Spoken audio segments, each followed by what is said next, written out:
So this is my cartoon skeleton lesson, and it was kind of inspired by something posted by Ian Sands, another art teacher in North Carolina, that I thought was really cool, so I kind of gave it my own spin.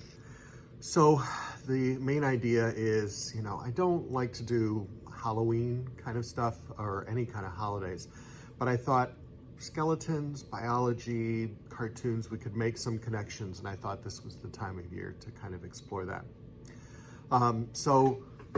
We have the idea of a contour of a famous cartoon, and then trying to figure out or extrapolate what the skeleton would look like inside of that. So I chose Astro Boy because that was one that I grew up with and found, fascinating. I couldn't wait to rush home and go see that. So students kind of wrote down some of the cartoons that they liked as a child or that inspired them or that they felt like, oh, if I was a cartoon, this is the character I would be. So that way there would be some kind of personal connection in that.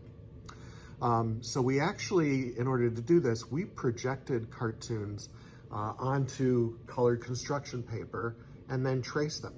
And because it's difficult to get 30 students to trace at the same time, I actually overlapped with my previous lesson. So we were doing grid portraits. So while students were working on their grid portraits, which took about 2 weeks, I would have students come up one at a time and go ahead and trace their character, and then we set those aside knowing that when this project came up, we were good to go.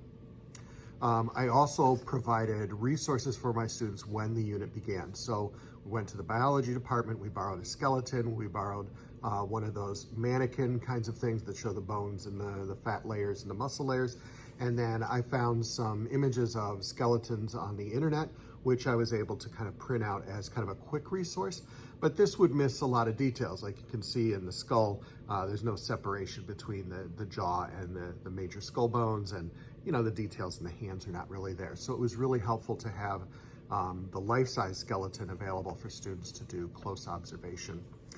We talked about this idea that form and function is really important, that the form of the skeleton should fit the form of the character. So if the character was rather broad, then the skeleton should be kind of broad. And we would also be abstracting the proportions because some characters have almost no neck and others have an extra long neck, these kinds of things.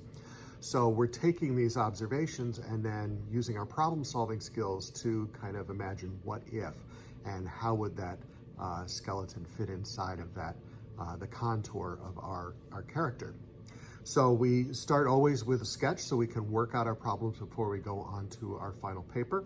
And when we cut this piece out, that could be traced on another piece of paper, though that wasn't really necessary. We could have just done a simple contour. And you can see these are different in scale.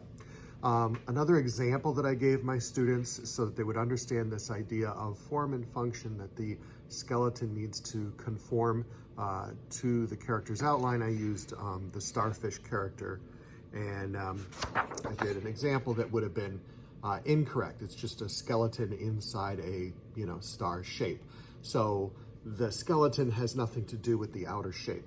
Whereas this one, we can see that the skeleton sort of fits inside of that shape. So it makes sense. The form and function are following each other. So this was an example that I had available to them so that they could see that as they're sketching, they need to think about these things.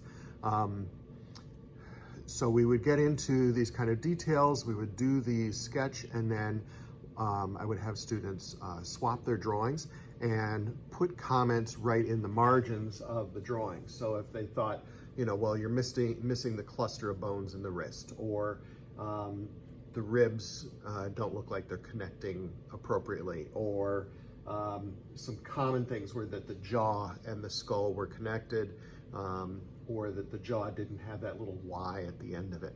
So we would use our close observation skills to then offer feedback to our peers. And then we would make corrections to the drawing, and then it would be presented to me as the teacher. And I would initial the drawing if I saw that they had enough detail that they were on their way to an A, because that's what students want, is they want to get their A. So I would offer in red, right on their sketch, different things to kind of pay attention to, or I might have them go back and just, you know, if it was significant, you know, and I didn't want to kind of mess up their sketch, I would kind of notate what they needed to fix and then bring it back. So I would notate that it was ready to go on to the next step, and then they were able to go on to their final paper. So we took the green or whatever color construction paper was available. This is 18 by 24 paper. We happen to have a lot of that, and I wanted to kind of get rid of it. And then we glued it onto white drawing paper. The next thing we did is when we cut this out, my students used razor blades, and anyone who felt uncomfortable with using an X-Acto blade was able to use a scissor. I actually cut this with a scissor to show them that it could be done. But sometimes the edges would be, you know, a little rough. So we would take a permanent marker that's kind of medium tip, and we would go around the perimeter of the figure. And sometimes the black line is on the white, sometimes it's on the green, but this kind of cleans up the edge.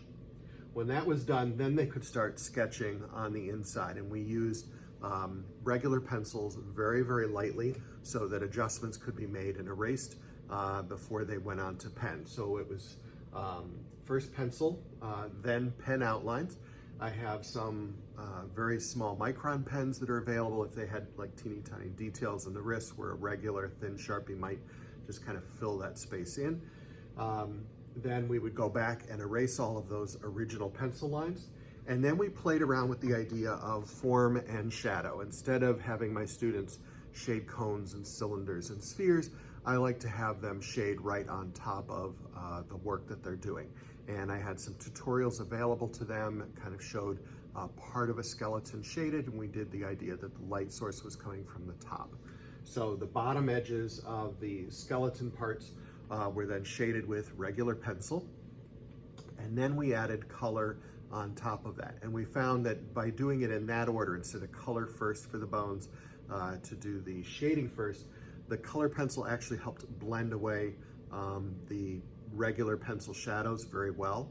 But sometimes when you put down color pencil first, that waxy sort of coating makes it difficult to add shading afterwards. So shading first, then color pencil. We had some tortillons available to blend the shadows before we went on to color pencil. It was helpful to have that smaller tip to kind of go in and blend. Usually I have students just use a paper towel that's folded, you know, 7 times so you get a nice corner, but for this, tortillons were helpful. And then if they wanted to, if they finished before the project was officially done, I asked them to add additional details based on the mannequins that I provided. So in this one, I added lungs, which were actually fuel to go to Astro Boy's rockets. Some students chose to do maybe a layer of fat or muscle going around the figure, or they too added lungs or other things in their figure to kind of advance their work. So when we were grading this, the main thing that we were looking for was kind of the level of detail. You know, did they get those, you know, the bones in the wrist, those clusters also in the foot? Did we make sure that the jaw had that little Y connection at the end of it? And, you know, kind of looking at that close observation skills. The other thing we looked at was, you know, was the shading kind of on point? And then the last thing was adding that color, and did you add anything extra? The last thing that I told my students was if they were doing a character that was like a mouse or a dog or, you know, whatever, that if they chose to, we had iPads available to them, and they could look up additional resources on their own, and within their rubric, they would note that they used additional resources. So that would, again, exceed expectations, pushing a grade, you know, from a low A to a higher A potentially. So using additional resources is something that, you know, they were able to do on their own and add to this project. So I think the results were pretty good, and I will have a blog post up to show all of the student work. But I think it was very successful. The students were very much engaged. The science department appreciated me borrowing the mannequins and, you know, getting some resources from them. Making these connections across content areas helped strengthen our students' understanding, and now they have a pretty good understanding of the skeletal system and how complex it really is. And we'll put these on display, and we've already gotten a lot of wonderful feedback. make sure you click subscribe, and you can find more of my videos on this YouTube channel.